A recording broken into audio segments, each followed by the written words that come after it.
Did you know that nearly 30,000 people have left San Francisco in the last few years? That's right, about 3.3% of the population. And guess where they're heading? If you've finally outgrown living in the city and you're looking for something a little bit different, I'll show you why so many people are leaving and moving to San Mateo County.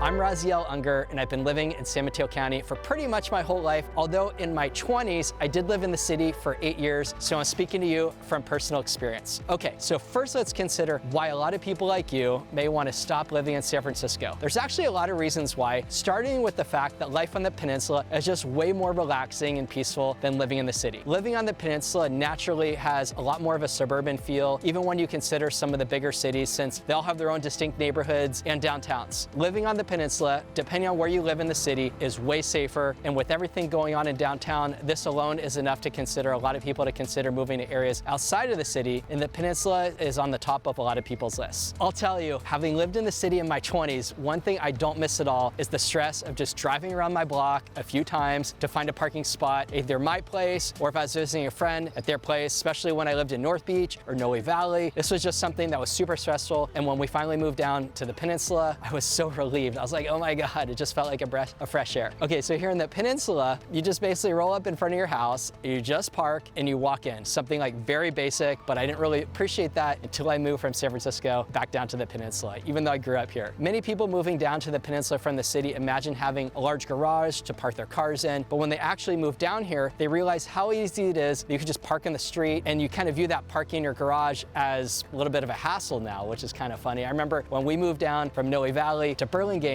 my wife was super stoked about having the garage and having a tennis ball pop down and like kind of align the car just perfectly. And then when we moved down here, we just parked on the street. It was like such a non-issue. What's also nice about moving to the peninsula or moving to Marin or the East Bay, perhaps you're considering those options, is depending on which town you choose, you can be anywhere from like a 10 to 40-minute drive to pop up to the city for a date night or for a work meeting. Or if you work in the city every day, choosing to live in the northern part of the county, like in Burlingame, Hillsborough, or San Mateo, for example, you're absolutely gonna check that box and have a super different lifestyle, lots of different space, but you're not gonna be stressed out about getting to the city for work. If you're more like in the Palo Alto area and south, getting up to the city, I would find that more like in the annoying category. I hear all the time from people who loved living in the city when they were young and single or as a couple, but then when people kind of start a family or their kids are getting ready to go to kindergarten and they also want to live somewhere that's a lot more quiet and gets you a ton more space, the peninsula is absolutely going to check that box as the top of a lot of people's list to move to. And I've heard many families talk about how they're looking for top-ranked public schools, and that's certainly a draw throughout the peninsula. I've also seen a ton of people leave San Francisco because rents are so high compared to what you get, and for the same dollar or roughly the same dollar in the peninsula, you can usually get a home with a yard, and if walkability is important to you, then you can get that too. And speaking of walkability, that's obviously something that so many people who live in the city really value. So I know that because, like I said, I lived in North Beach and then Noe Valley in my 20s, and I love walking everywhere, and being super close to restaurants, shops, and parks was something that my wife and I really valued. So the good news is you can pretty much get the same thing on the peninsula, which many people are surprised that you can get similar walkability down here. Check out my video on the peninsula's most walkable neighborhoods if you're curious to learn a little bit more about that. We've also had a ton of top restaurants from the city come down to the peninsula over the last 5 to 10 years. I remember when my wife and I were thinking about moving to the peninsula,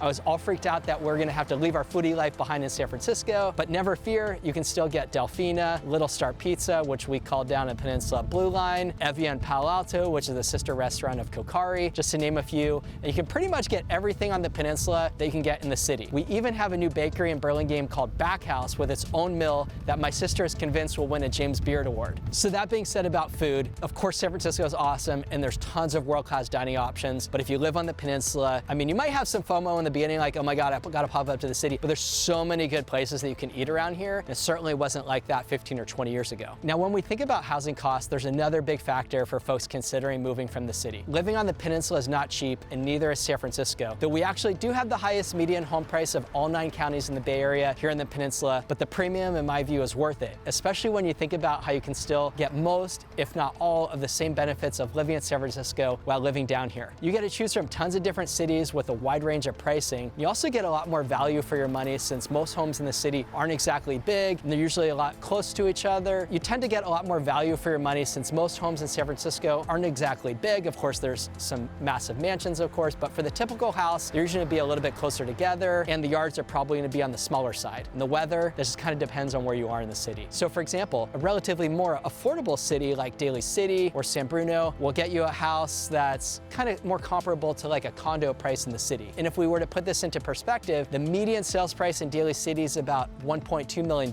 which is way lower than what you pay for similar space in the city. It opens up the possibility to get a home with an actual yard, which is a luxury that's pretty rare to get nowadays in San Francisco, especially like a pretty good sized yard. If you're concerned about missing out on the community that San Francisco has to offer, let me just say that we have so many cities with tight-knit communities down the peninsula like Burlingame, San Carlos, Belmont, Hillsborough, and Foster City, just kind of to name a few off the top of the list, that when I think about towns that have a really well-known community feel, lots of parks, farmers market, community events throughout the year, those are kind of at the top of the list. Even the trick-or-treating scene around here is pretty wild when you think about neighborhoods like Burlingame's Easton Edition, or Baywood and Aragon in San Mateo, or Eucalyptus in San Carlos. They're pretty off the charts when you think about how crazy it is. And so if you live in the city and you just want to get a flavor of what it's like, I'd say, okay, drive down here in a few months on Halloween and get that experience for yourself. I remember last year we went to our son's friend's house on a popular street for trick-or-treating in the Aragon neighborhood in San Mateo, and the parents told me that they bought 1,800 pieces of candy. That's crazy. So if that's the kind of vibe that you might be looking at for your family, the peninsula might be a good spot for you to consider. Also worth mentioning, if you're sick of the fog or clouds or colder weather that you can experience in parts of the city, the more south you go, even 20 minutes, the weather is going to be night and day different, which is kind of crazy given how close we are to the city. So for example, yesterday we went up to San Francisco on a Sunday for a 3-on-3 basketball tournament right next to Chase Center. And in the morning, I put on shorts and my wife was already up in the city and I was like, how's the weather? And she's like, wear pants. So then I took off my shorts, I put on pants, and then we drove 20 minutes and it was like completely fogged in. So that's kind of how it is when you think about that. And it was basically like 70s down here and 50s in the city. So go figure. There's another reason people are deciding to leave San Francisco, and that's jobs. Over the last few years with work from home becoming a big thing, and even if you do go into an office, it might just need to be 2 or 3 days a week, depending on your line of work. The peninsula has opened up a ton more options where living in or close to the city is a little bit less important, but you still want to be striking distance, so when you do need to go in, you're not getting all stressed out. With the suburban feel we have on the peninsula, I've seen tons of people set up offices or convert their garages to flex spaces or build ADUs in their backyards. We even have an ADU, and it's just super fantastic. We have a Peloton in there, some flex space, we have a home office, a full bath. It's just something that's becoming a lot more popular. And I think the other great thing about living on the peninsula, especially if you're in tech, is that living in between or near tech companies in either San Francisco or the Valley, it just gives you a lot more optionality from a career perspective. So if you're to change jobs, you don't really have to move. I had a client a few years ago who ran a team at Google in Mountain View and lived in Burlingame. And when his team moved up to the city, it was kind of no big deal since he lived in between. He didn't have to move at all. And I think that was pretty cool. I think that's about it when it comes to understanding why so many people are choosing to leave the city. The first step in leaving San Francisco is making up your mind about it, which I know you might be thinking it's kind of hard to make that big first leap, and we were there too, so I can totally respect that. But the second step is actually looking for a new place to live, and that can also feel a bit overwhelming. So let me kind of give you a little bit of an overview on some of the cities in San Mateo County, starting with San Bruno and Millbrae. San Bruno has that huge mountain with great hiking trails, and housing is relatively affordable with a median price of about $1.2 million, kind of getting up into the high $1 million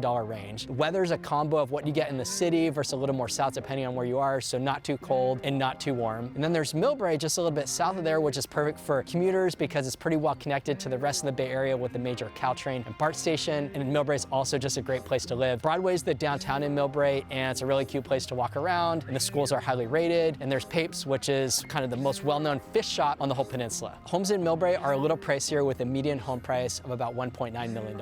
We also have Burlingame. Burlingame has 2 awesome and walkable downtowns, Burlingame Avenue and Broadway, with top-ranked public schools and lots of places to eat and shop. It's the top of a lot of buyers' lists because of the high tree density, homes with lots of character, and also top-rated schools. Home prices here are going to kind of start around $2 million and then top out around $5 million, though I just did a transaction off-market in the $7 million range, so that is possible, but kind of 2 to 5 is the general sweet spot. Next to Burlingame is Hillsborough, which is a really gorgeous town with larger estate-type homes on lot sizes usually of at least half an acre. The Average home price in Hillsborough is about $5.5 million, with quite a bit of homes in the high single digits, as well as $10 million on up. If you love learning and talking about living in San Mateo County, please hit that subscribe button. Okay, up next on my list would be San Mateo and Foster City. San Mateo has a bit of everything for a town of 100,000 people, a super walkable downtown, which I just love, 171 restaurants alone, and Central Park, has awesome weather, and 27 neighborhoods with a price range for homes of kind of low $1 million range up to about $8 million in San Mateo Park. Next up, we have Foster City, which is unique with its lagoons and canals. It's a hit with families and has tons of parks too. Their annual fireworks show on the 4th of July is also the best and most popular on the whole peninsula. The median home price in Foster City is about $2 million,